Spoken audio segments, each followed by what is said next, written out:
Assalamualaikum warahmatullahi wabarakatuh. Di video ini kita akan belajar tentang perkembangan politik dan ekonomi pada masa reformasi pemerintahan B.J. Habibie. Oke, di pembahasan yang pertama tentang pembentukan kabinet pada masa pemerintahan B.J. Habibie.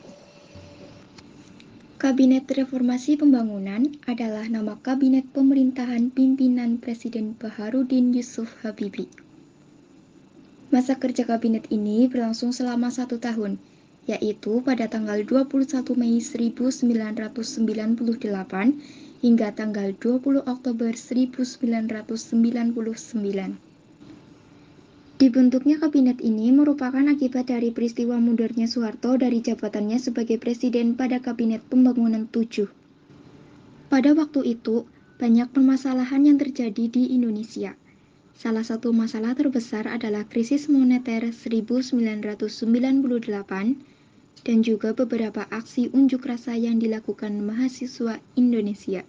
Dari permasalahan tersebut, masyarakat Indonesia khususnya mahasiswa meminta Presiden Soeharto turun dari kursi jabatannya. Kemudian posisi tersebut digantikan oleh B.J. Habibie atas mandat dari Soeharto sendiri. Pembahasan selanjutnya tentang kebijakan politik dan ekonomi pada masa pemerintahan B.J. Habibie. Kebijakan politik yang dilakukan pada masa pemerintahan B.J. Habibie. 1. Mengganti 5 paket undang-undang dan 3 diantaranya diubah agar lebih demokratis. 2. Kebebasan rakyat dalam menyalurkan aspirasi. 3. Melakukan pencabutan terhadap pemberedelan pers. 4. Memberikan abolisi atau hak kepala negara untuk menghapuskan hak tuntutan pidana kepada 18 tahanan dan narapidana politik atau orang-orang yang pernah mengkritik presiden. Ada satu peristiwa besar pada masa pemerintahan B.J. Habibie, yaitu dilaksanakannya referendum di Timor Timur. Pengertian referendum adalah suatu proses pemungutan suara untuk mengambil keputusan politik yang mempengaruhi negara. Sejak masa Orde Baru, Timor Timur berusaha ingin memisahkan diri dari Indonesia. Akhirnya Presiden B.J. Habibie memutuskan untuk melakukan referendum yang dilaksanakan pada tanggal 30 Agustus 1999 yang bertujuan untuk memastikan apakah rakyat Timor Timur memilih otonomi atau kemerdekaan. Hasil referendum kemudian diumumkan oleh PBB pada tanggal 4 September 1999. Hasilnya, 78,5% rakyat Timor Timur ingin memisahkan diri dari Indonesia. Timor Timur pun resmi lepas pada tanggal 19 Oktober 1999. Kebijakan ekonomi pada masa pemerintahan B.J. Habibie. 1. Merekapitulasi perbankan dan menurunkan inflasi. 2. Merekonstruksi perekonomian nasional. 3. Melikuidasi bank-bank bermasalah. 4. Membentuk Badan Penyihatan Perbankan Nasional. 5. Menaikkan nilai tukar rupiah terhadap dolar Amerika Serikat hingga di bawah Rp10.000. 6. Mengesahkan Undang-Undang Nomor 5 Tahun 1999 tentang larangan praktik monopoli atau persaingan tidak sehat. 7. Mengesahkan Undang-Undang Nomor 8 Tahun 1999 tentang perlindungan konsumen. Dan terakhir, tentang masa akhir pemerintahan B.J. Habibie. Pemerintah masa reformasi pertama dipimpin oleh B.J. Habibie yang dimulai pada 21 Mei 1998 dan berakhir pada 20 Oktober 1999. Presiden ketiga Republik Indonesia ini hanya menjabat sebentar, menjabat selama 1 tahun 5 bulan.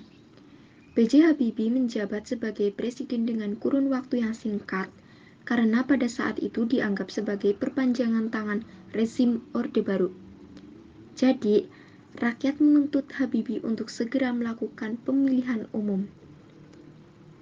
Meskipun sebentar, kepemimpinan B.J. Habibie dalam pemerintahannya berhasil menyelamatkan krisis moneter yang terjadi pada masa Orde Baru.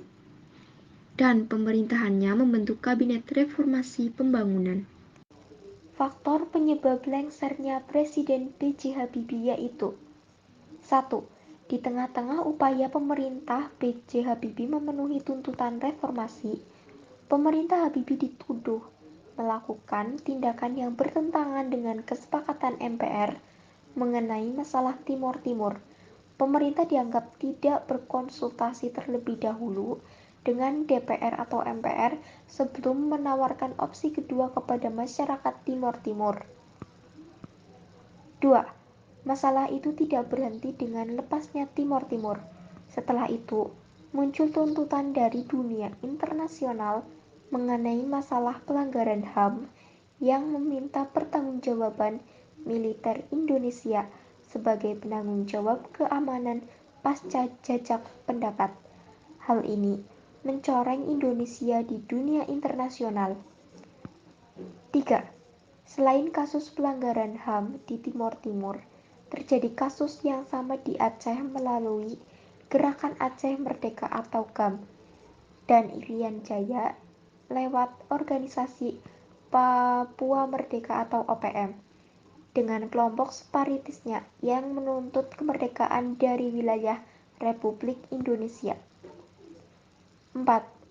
Tanggal 14 Oktober 1999, Presiden Habibie menyampaikan pidato pertanggungjawabannya di depan sidang dan terjadi penolakan terhadap pertanggungjawaban Presiden.